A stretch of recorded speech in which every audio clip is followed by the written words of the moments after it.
Mercado e Companhia. Oferecimento. Vence tudo.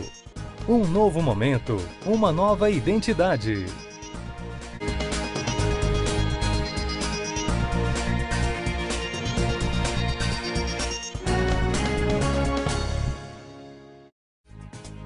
Olá, boa tarde, bem-vindo a mais um Mercado e Companhia. Veja os destaques de hoje. A ADAPAR prorroga prazo para a semeadura de soja no Paraná e estabelece data limite para a colheita do grão. Produtores do Pará relatam dificuldades para comercializar com as tradings a safra de grãos produzida no bioma amazônico. Plenário do Senado aprova em primeiro turno o relatório da PEC paralela da Previdência.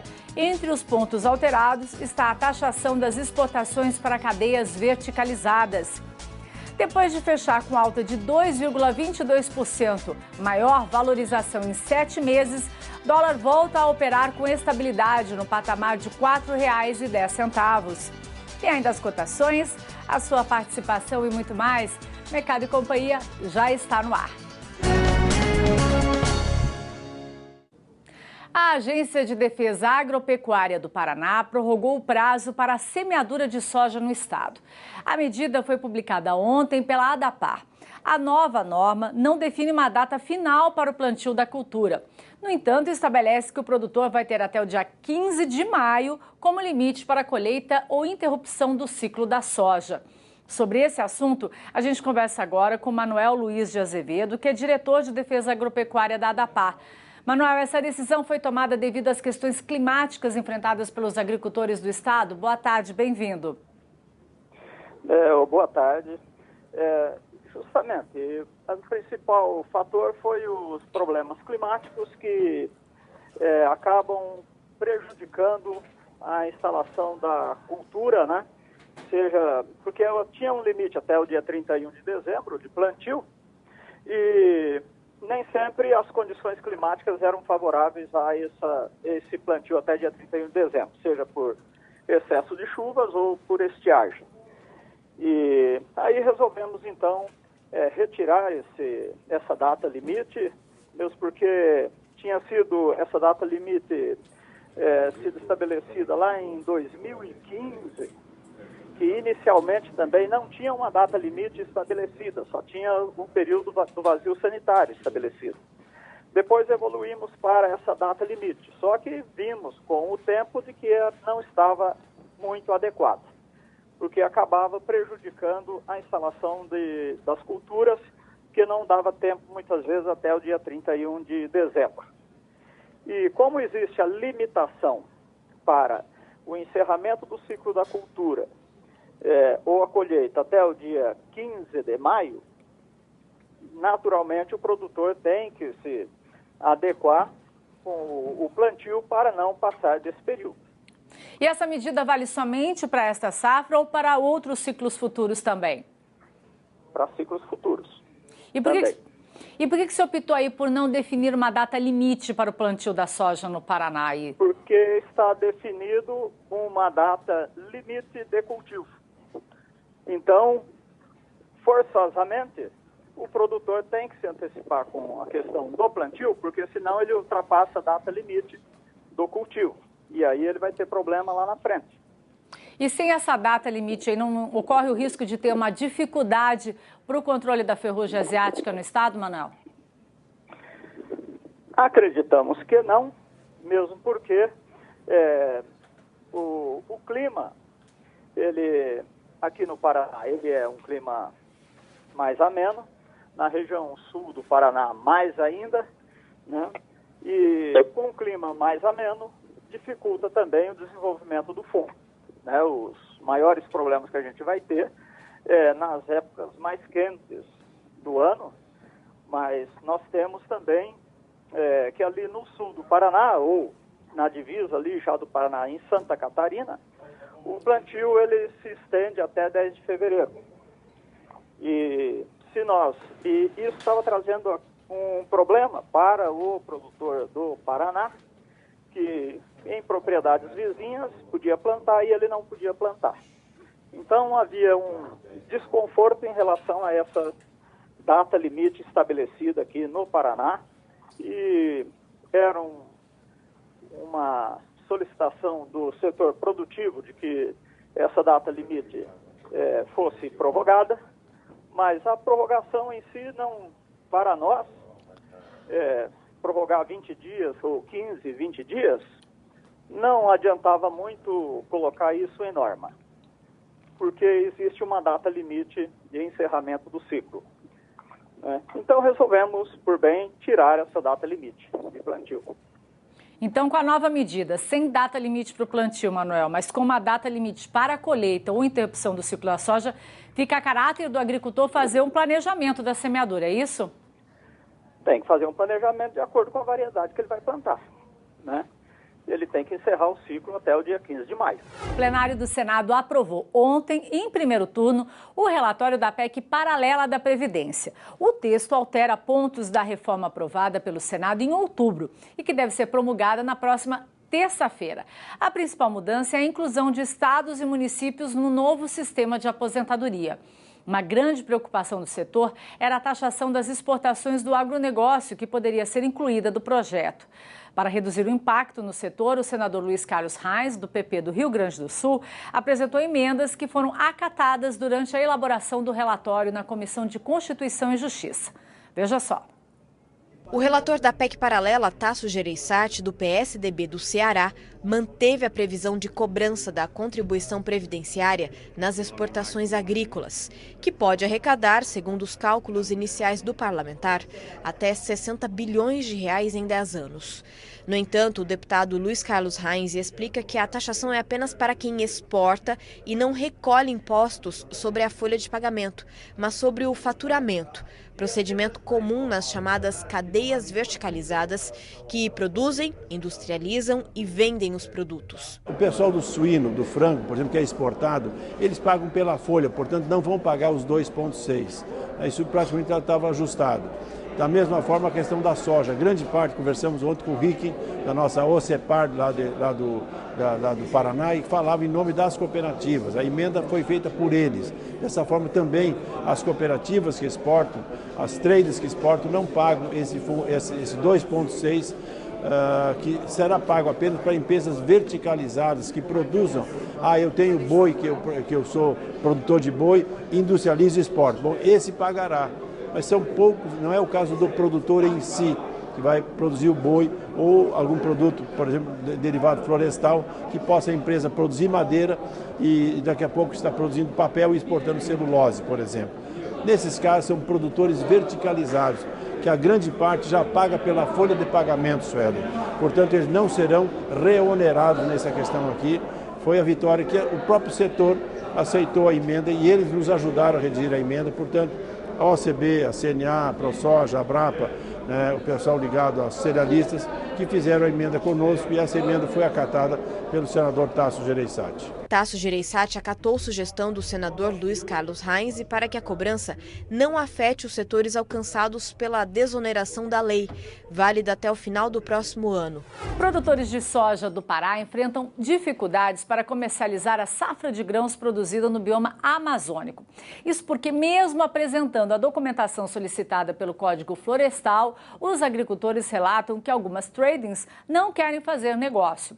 Nós conversamos com um produtor da região de Bom Eliseu e ele nos conta mais detalhes desta situação. Vamos acompanhar? Eu sou produtor rural de Dom Eliseu, Pará, e produzimos numa propriedade aqui há quase 20 anos, uma propriedade consolidada, né? Temos a licença ambiental rural, o cadastro ambiental rural, nosso cadastro está analisado e ativo, né? Emitido pela SEMA, órgão oficial do Estado, e são documentos difíceis da gente conseguir, né? Muita burocracia, e estamos, como muitos produtores aqui da região, sofrendo com embargos e moratórias ambientais, né?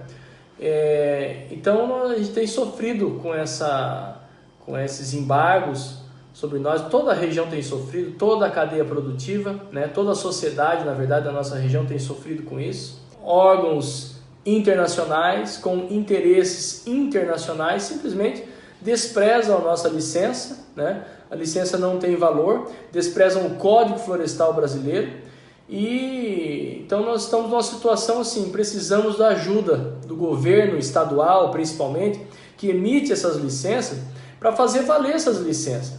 Se um órgão oficial do estado emite essa licença para nós, essa licença ela precisa ser valorizada. E para trazer um panorama geral da situação enfrentada pelos produtores do Pará, a gente conversa agora com Vanderlei Ataídes, que é presidente da ProSoja do estado. Vanderlei, outros produtores também estão com a mesma dificuldade de comercializar a soja, como o Rodrigo relatou para a gente nesse vídeo. É isso mesmo? Boa tarde, bem-vindo. Boa tarde, Kelly. Obrigado pelo espaço aí, mais uma vez, nos cede aqui para o sul brasileiro chegar aí ao Brasil para expor as suas dificuldades. É o seguinte, o que acontece aqui no Pará, eu acredito que algumas outras partes do bioma amazônico. Infelizmente, a Biov, muitas vezes, ela não aceita aqui os nossos licenciamentos, né? Então, o produtor está direito com o Estado, tem sua licença de funcionamento, tem CAR lá, tem tudo certinho aí, para que ele possa trabalhar tranquilo dentro da sua propriedade. Mas devido a alguns acordos aí que foram feitos aí fora do Brasil com a Biov, eles não podem comprar alguns produtos aí, alguns grãos dos produtores aí, mesmo eles estando legais. O que hoje a gente está assim, digamos, nesse movimento cobrando?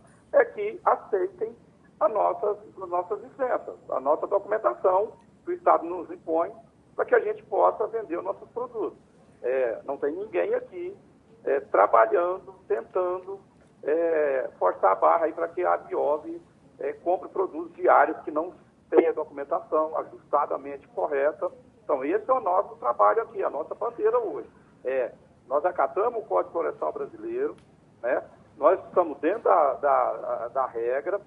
Aí, mas nem todos estão certos, concordo, lugar nenhum do mundo está todo mundo certo. Mas o que nós estamos aqui, nosso pleito é que se obedeça a quem está certo. Então, quem tem a sua documentação, quem está tudo corretíssimo aí, para poder trabalhar e produzir e comercializar os seus grãos produzidos aqui dentro do nosso estado. E vocês têm aí um levantamento dos impactos aí do que está ocorrendo aí no Pará em relação a essa comercialização? Olha, sempre gera impacto negativo, porque o produtor ele fica inseguro, ele não pode produzir. Temos áreas todas aí que, devido a algum polígono que se achou aí que está fora do padrão, ainda tem que ser corrigido para ver se realmente as imagens satélites estão certas ou erradas. Então, ele deixa de produzir naquela área, consequentemente, deixando de gerar emprego e renda aqui nas regiões. Nós temos aqui no Pará, ainda uma região que não tem ainda um grande plantio de agricultura. A gente fica até, digamos aqui, assustado, porque essa perseguição ao Pará.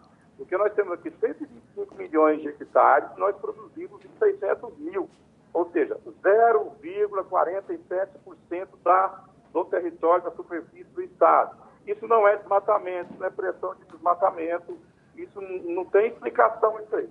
Então, nós somos um estado rico e pobre ao mesmo tempo, com bastante áreas para produzir, áreas que estão em pastagens degradadas, em áreas abandonadas, né? Ninguém aqui prega hoje o desmatamento da floresta virgem, de forma alguma. Então, esse impacto aí é muito ruim nos municípios que estão aí começando o desenvolvimento da agricultura. Os empregos estão sendo deixados de ser gerados. Há alguns municípios aí que estão tendo dificuldade, que foram para lá no passado, buscados pelo Estado, pelos municípios, assim, de dar continuidade naqueles desenvolvimentos que lá atrás foram planejados, né? Okay. Foram prometidos, né? Queria agradecer sua participação com a gente aqui. Vamos continuar acompanhando essa situação. Traga mais notícias para a gente. Uma ótima tarde. Ok, obrigado. Obrigado por vocês. E o Benedito Rosa está em Brasília e também conversa sobre esse assunto com a gente. A gente quer saber do Benedito o que o produtor deve fazer para não ser prejudicado nessa situação. Boa tarde, Benedito. Bem-vindo. Boa tarde, Kelly Ávila. Boa tarde a todos que nos acompanham no Mercado de Companhia, em especial os sojicultores do Arco Norte, da área de expansão de fronteira agrícola do Brasil, particularmente do Pará. Kelly, o produtor tem que cumprir a sua obrigação, e não é pouco, cumprir o Código Florestal Brasileiro, como os paraenses estão cumprindo, registrando a sua propriedade no CAR, registrando, portanto, a APP, Reserva Legal, ter a licença da SEMA, Meio Ambiente, isso ele tem que fazer. Mas, dramaticamente, isso não basta. Não basta porque os nossos inimigos não estão só dentro do Brasil. Aliás, eles são mais fortes na Europa. A atitude de governantes da França, Holanda, a Alemanha nem tanto, diante dos últimos episódios na Amazônia, isso já vinha acontecendo antes, iriam repercutir do ponto de vista comercial. Isso era a temeridade, isso é que temíamos. E realmente, como mostram os fatos, ocorreram. E via a Abiov. Então, a Abiov está devendo uma explicação mais clara aos produtores de por que essa atitude de rechaçar a compra de produto que vem de área, que não teve desmatamento ilegal, que cumpriu o Código Florestal Brasileiro e 0,47% da área do Pará. E, muito provavelmente, quase nada do que se chama bioma da floresta tropical úmido. É do que a gente apelida de floresta de Amazônia Legal, para efeito de fiscal e não ambiental. Então, a Abiov, representando os interesses das indústrias europeias que compram soja do Brasil, que, por sua vez, está sensibilizada pela pressão de consumidores e de organismos ambientais europeus, está com essa atitude agressiva com relação aos produtores de soja não só do Pará, e mostrando, assim, uma imagem delas, indústrias, trades, junto à opinião pública e organismos radicais ecológicos da Europa. Portanto, Kelly, o produtor tem que cumprir sua obrigação, mas, infelizmente, isso não é tudo. Portanto, o que mais ele deve fazer?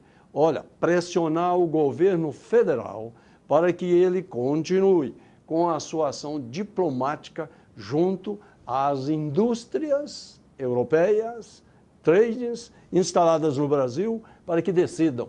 Se estiverem decididas a ficar contra o interesse da agricultura, do agronegócio, da economia brasileira, então o governo brasileiro deve aumentar a relação comercial com outros países que respeitem o Brasil. Sentiu falta de algum conteúdo? Acesse canalrural.com.br.